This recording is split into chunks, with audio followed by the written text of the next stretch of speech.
Hi everyone, I'm Jessica. Welcome back to my channel. Today we're starting week 3 of the honey quilt along, and I can't wait to sew some more rows to this quilt. So let's get started. Here's the progress that we made last week. We did rows 1 through 7. I have my remaining rows set in my project bin, and this week we're working on rows 8 to 12. So I'm going to pull those rows out and we're going to sew them together. This is exactly the same as it was last week. These rows are just going to be getting longer and longer. I pulled all the rows out that we're making. Rows 8 through 11 are exactly the same as last week. The triangles are in the same orientation and it'll just go together the same way, except the rows are longer. Row 12 has no triangles. This is the center row of the quilt diagonally, and this is going to get on each end. After assembly, we're going to put corner triangles on each end. So for this row, you have no triangles at all. That is correct. So let's start sewing together these rows. I brought row 8 over and we're going to start sewing. So I have my 1/4 inch foot on. This is 57D on the Bernina. And we're doing these rows exactly the same as last week. Then we're going to just sew these together with the 1/4 inch seam allowance.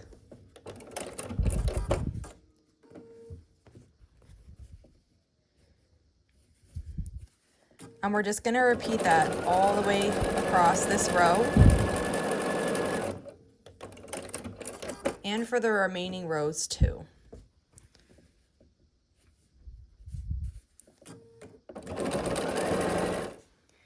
And just like before, after the row is complete, we're going to snip off the overhangs on each side. This row is getting pretty long now. And then we're going to take this row and sew it to the piece that we already have made, which is rows 1 through 7. So we're adding row 8. So I have this here. I'm just going to make sure I have my pieces correct. You can see this is matching because that's going to be one of my X's. And so then the middle of that is going to match with the top center above it. And then just like we did before, I kind of just work backwards to get this seam right. We want that 1/4 inch of the point hanging over.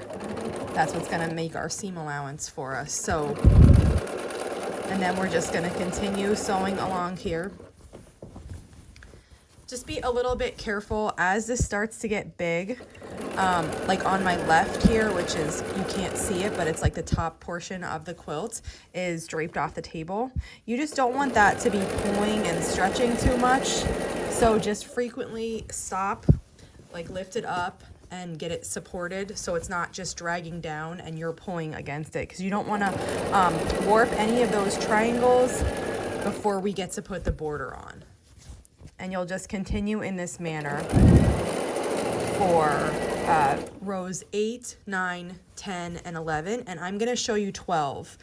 12 is the one that doesn't have the setting triangles on it. So I'll work on that and I'll meet you back here for row 12. I just finished sewing row 12 together, and this just goes together like any other row except you have no triangles on the end. So let me gather row 12 and I'll pull my quilt back and show you what you have to do. It's really nothing different. It's just that if you've never made an on-point quilt before, you might be thrown by where you place this. So here you can see this is my triangle from my row before. This is the, X design that I'm working on. So I match that up how it should look with the center above the top portion. And then you'll see that this square, the first or last square, because it works the same on both sides, is going to be against the triangle. And what happens then is, just like we've been doing before, since the triangle is going to be 1/4 inch oversized, you match up the seam before it and hold it there, and then just walk it backwards so that it's in place. And we still have our overhang that's supposed to be there. And then we just start sewing this. And once I get to that seam, then we just continue on in the exact same manner. And it's going to end just like it started. So once we finish sewing this whole row on, there's going to be a square next to the triangle, just like it was when we just started now. And this is actually the center of your quilt.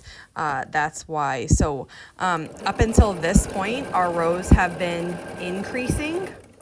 And now from this point on, our rows will be decreasing in size. So that's kind of fun to know. You've made the longest row that you'll make in this quilt, and from this point on, your row size will be decreasing as we work on the bottom, adding the bottom right corner of the quilt to what we have so far.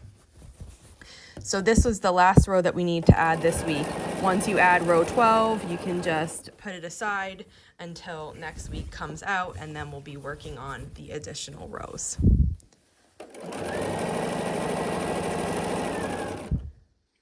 Our quilt is growing considerably after this week. This is what it looks like so far.